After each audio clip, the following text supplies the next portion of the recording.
கிழக்கு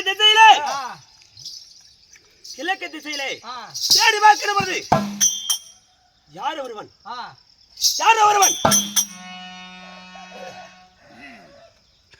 ஐவர்ண புறவையோடு தங்க நிற வேணியிலே தகதகம் என்று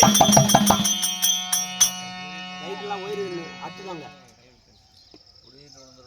ஆமா, எதிர்கொண்டு வருகிறான்.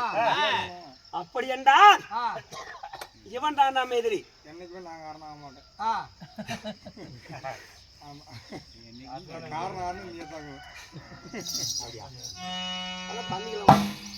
அதே தரணும்.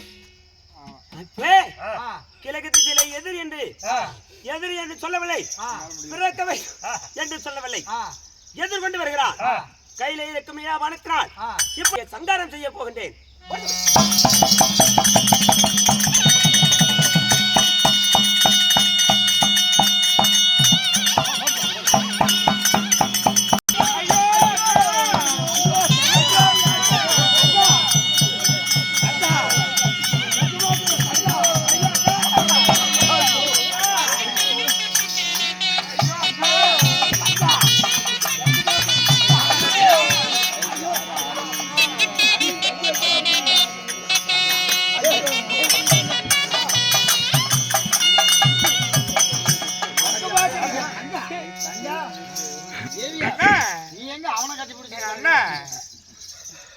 அண்ணா ஒரு பெருத்து வேலை செய்து அழகாக ஒரு குழந்தை பிறந்தது.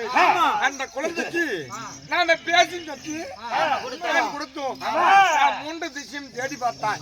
என் தாய் இவரா இருக்குமா, என் தந்தையார் இவரா இருக்குமா என்று தேடி பார்க்கும் போது அனைவற்று பேரும் தஞ்சம் என்று ஓடினார்கள். ஆனா நேரான நேர்கிழக்கு பார்க்கும் போது சூரிய தேவன் தங்க புறவையே பூட்டிக் கொண்டு தகதகன் என்று ஒளி வீசினார். நமக்கு சரியற்ற எதிரி இவன் தான் என்று எடுத்து கையில் இருக்கும் நீளமானத்தாலே அதாவது சூரிய தேவன் ஏறக்கூடிய ரதத்தை சுக்கு நூறா உடைத்திருந்தார். சூரிய தேவன் மாயமா மன்னித்தார்.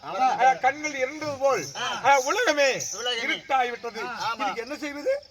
ஆனால் தங்கா அண்ணா அந்த சம்யாரம் வைத்து மீண்டும் மற்றொரு யாகத்தை செய்ய வேண்டும். அண்ணா எந்த யாகத்தை செய்தோமோ அதே யாகத்து வழியாக ஒரு யாகத்தை செய்வோம். ஆமா ஐயா குருவே.